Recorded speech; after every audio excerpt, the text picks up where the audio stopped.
ओम नमः शिवाय। हर हर महादेव।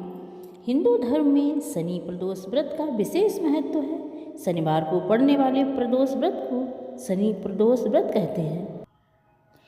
प्रदोष व्रत भगवान शिव और शनिवार का दिन शनि देव को समर्पित है। मान्यता है कि शनि प्रदोष व्रत में भगवान शिव, माता पार्वती व शनि देव की पूजा करने से जीवन में सुख समृद्धि आती है, परेशानियों से छुटकारा मिलता है। शनि प्रदोष व्रत के दिन शिव पूजन के समय इस कथा को अवश्य सुने या फिर इसका पाठ करें। गर्गाचार्य ने कहा, हे महामने, आपने शिव शंकर की प्रसन्नता हेतु तो समस्त प्रदोष व्रतों का वर्णन किया है। अब हम शनि प्रदोष व्रत की विधि सुनने की इच्छा रखते हैं, सो कृपा करके सुनाइए। तब सूत जी बोले, हे ऋषि, निश्चय रूप से आपका शिव पार्वती के चरणों में अत्यंत प्रेम है। मैं आपको शनि त्रयोदशी व्रत की कथा सुनाता हूँ, ध्यान से सुनो।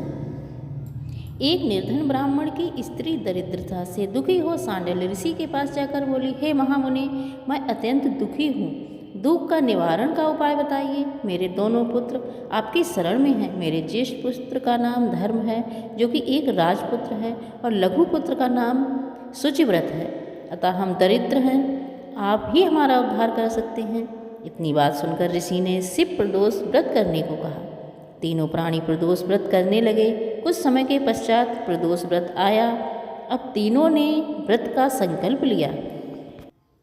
छोटा लड़का, जिसका नाम शुचिव्रत था, एक तालाब पर स्नान करने को गया। उसे मार्ग में एक स्वर्ण कलश से भरपूर धन मिला। वह उसको लेके घर आया। प्रसन्न हो माता से कहा कि माँ, यह धन मार्ग में प्राप्त हुआ। माता ने धन देखकर शिव महिमा का वर्णन किया।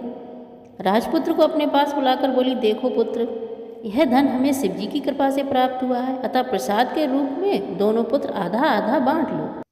माता के वचन सुनकर राजपुत्र ने शिव जी और माता पार्वती का ध्यान किया और बोला, पूज्य माँ, यह धन आपके पुत्र का ही है, मैं इसका अधिकारी नहीं हूँ। मुझे भगवान शंकर और माता पार्वती जब देंगे तब ले लूँगा। इतना कहकर वह राजपुत्र शंकर जी की पूजा में लग गया।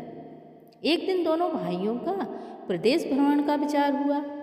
वहाँ उन्होंने अनेक गंधर्व कन्याओं को क्रीड़ा करते हुए देखा। उन्हें देख शुचिव्रत ने कहा, भैया, अब हमें आगे नहीं चलना चाहिए। इतना कहकर शुचिव्रत उसी स्थान पर बैठ गया, परंतु राजपुत्र अकेला ही स्त्रियों के बीच जा पहुँचा।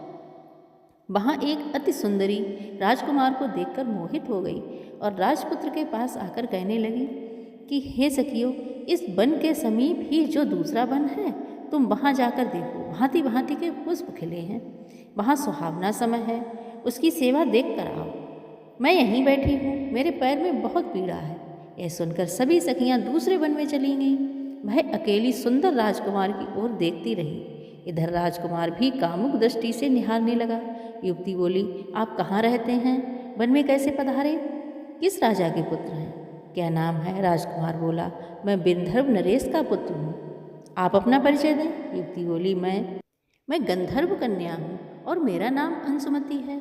मैंने आपके मन की स्थिति को जान लिया है कि आप मुझ पर मोहित हो चुके हैं। विधाता ने तुम्हारे संयोग से ही हमें मिलाया है। युवती ने मोतियों का हार राजकुमार के गले में डाल दिया।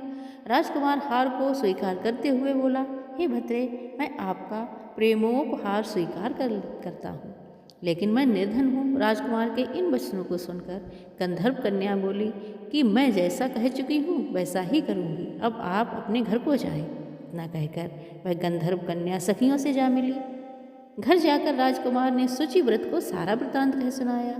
जब तीसरा दिन आया, वह राजकुमार शुचिव्रत को लेकर उसी वन में जा पहुँचा।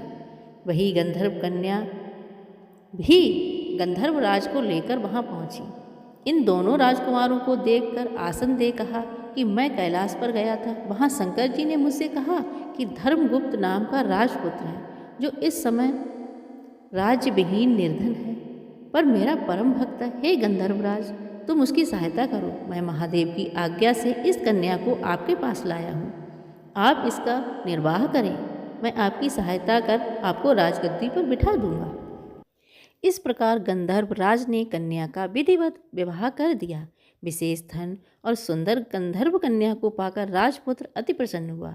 भगवत कृपा व समयोपरांत अपने शत्रुओं का दमन करके राज्य का सुख भोगने लगा। अब हम एक और शनि प्रदोष व्रत कथा सुनेंगे।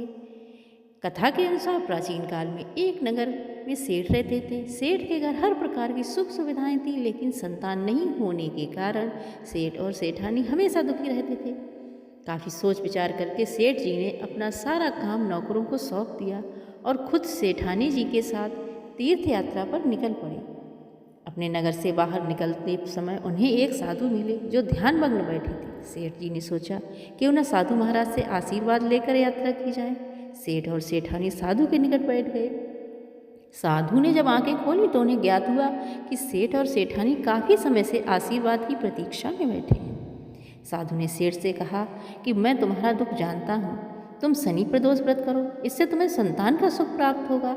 साधु ने सेठ सेठानी ने प्रदोष व्रत की विधि बताई और शंकर भगवान की निम्न वंदनाएं बताई। हे रुद्रदेव शिव नमस्कार, शिव शंकर जगगुरु नमस्कार, हे नीलकंठ सुर नमस्कार, शशि मौर्य चंद्र सुख नमस्कार, हे उमाकांत सुधि नमस्कार, उग्र तत्व रूप मन नमस्कार, ईशान ईश प्रभु नमस्कार, विश्वेश्वर प्रभु शिव नमस्कार। दोनों साधु से आशीर्वाद लेकर तीर्थ यात्रा के लिए आगे चल पड़े।